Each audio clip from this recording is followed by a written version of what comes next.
friends, it's Amanda here, and it's time for my February ranking. If you are new to this series, basically at the end of each month, I do a wrap up of all the new products that I reviewed in that month. I focus on trying to heavily use those new products as much as possible for at least a month so that I can give you a well rounded ranking. And sometimes my opinions evolve as I use things for better or for worse. So, this is my way of keeping you updated and giving my final thoughts after thorough testing. Everything is going to fit into one of these four categories that I just made up and someday might change. I'll give a brief overview as to why each product fits into the category that I place it in. But if you want to hear more about these individual items, see them in action, see swatches, maybe even see wear tests and tutorials, check the description box because I will link all of the relevant reviews down there. Before we dig into the new products, I want to give a quick shout out to two shade expansions that I talked about on my channel this month. I'm happy to report that both of these shade expansions come from existing lines that I personally really like and have ranked highly in the past. We got three new colors in the Milani Color Fetish matte lipstick line and three new colors of the Huda Beauty blush filter liquid blushes. I'm not going to rank these today because I've already talked about these formulas a lot in the past. But I want to make sure I hype up shade extensions like this when we actually get them, especially when it's my favorite formulas that are getting new options. Definitely go check out these videos. If you haven't seen these new shades yet, I'll link those in the description box for you. But I did want to just mention these and give them a little bit of hype. Yay, new shades. From my new at the drugstore video, we have four new products to rank, two of which I have continued to enjoy and two that I do not love so much. If you saw that video, then this won't be much of a surprise. The CoverGirl Blush Balm and the L'Oreal Lip Oil were not favorites for me. The Blush Balm was just fine. It wasn't terrible, but it just wasn't great. This one is just meh for me. I noticed it was a little uneven when I was applying it. There was some patchiness, and that patchy appearance definitely got worse as the day went on. It's not awful, but especially for 13 bucks a pop at Ulta, I just expect this to be better. Cream blush is a product that I love. I use it a lot, pretty much daily. Cream or liquid blush is my daily go-to. So I feel like I'm predisposed to like a cream blush, but on the flip side, I've also used so many good ones that I think the bar is just set higher at this point. At the end of the day, I have similar products that are just better. I have less expensive similar products that I like better. So this CoverGirl blush, it's not offensive enough to me to be a least best product, but it's definitely solidly just meh for me today. I feel similarly about the L'Oreal lip oil. This does have a little plumping sensation, which I notoriously do not like. So I don't think this is a bad lip oil. It's just not a good fit for my preferences. So you might love it. If you like that tingly lip plumping vibe, then this may be a good fit for you. It's just not a good fit for me. The other two products from my new at the drugstore video that I do enjoy are both going to be strong I am in like with you contenders. This e.l.f. Halo Glow pressed powder and the L'Oreal Paradise Big Deal mascara have been staples for me this month, and I absolutely see myself continuing to use and enjoy both the powder and the mascara into March. The subtle glow of the e.l.f. powder looks great on my dry skin for just lightly setting my makeup without making me look too flat and dusty. And the mascara gives me some length and some volume, but my lashes stay really separated and don't get clumpy. I love a more wispy natural lash look, so this is a nice balance for me in my own preferences.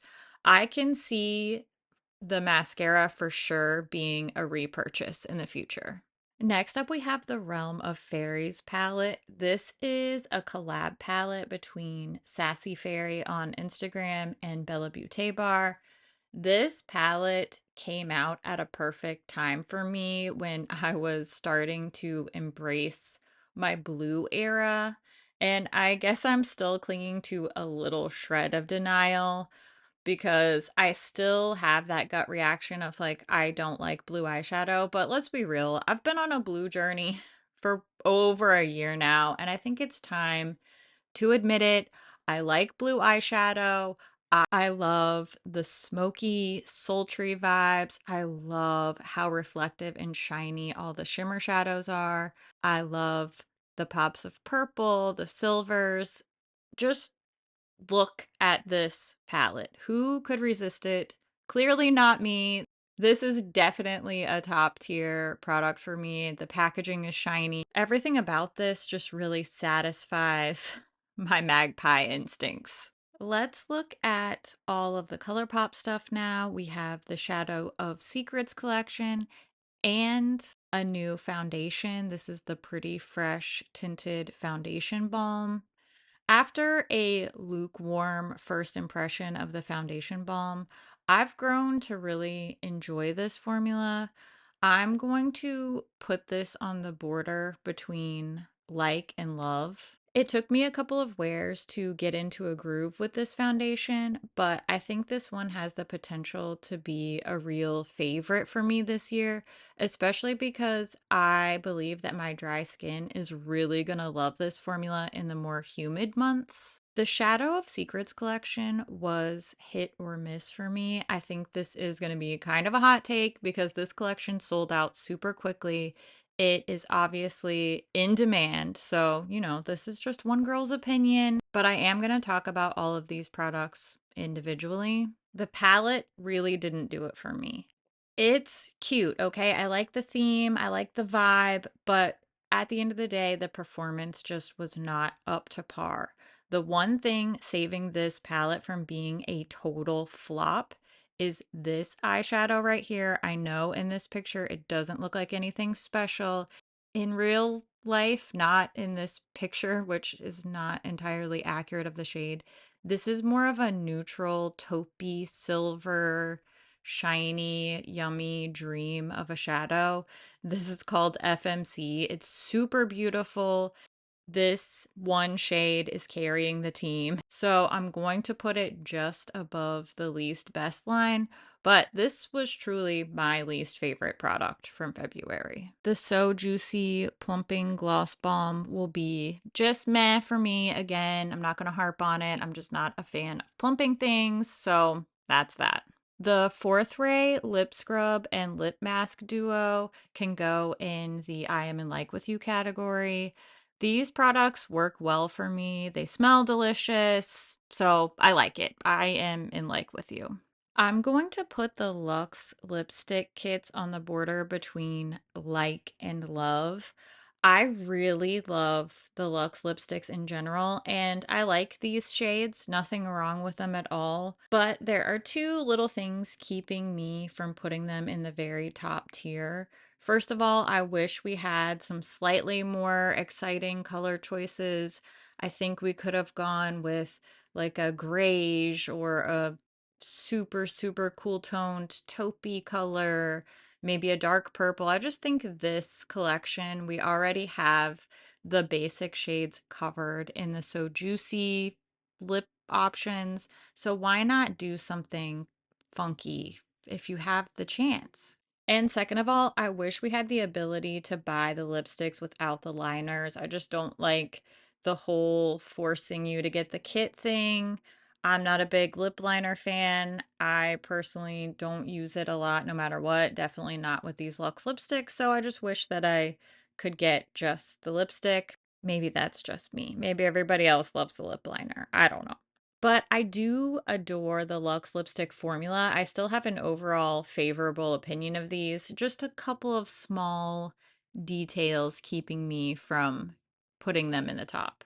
My favorite thing from the Shadow of Secrets collection is the blush. There are two shades. I like both of the shades.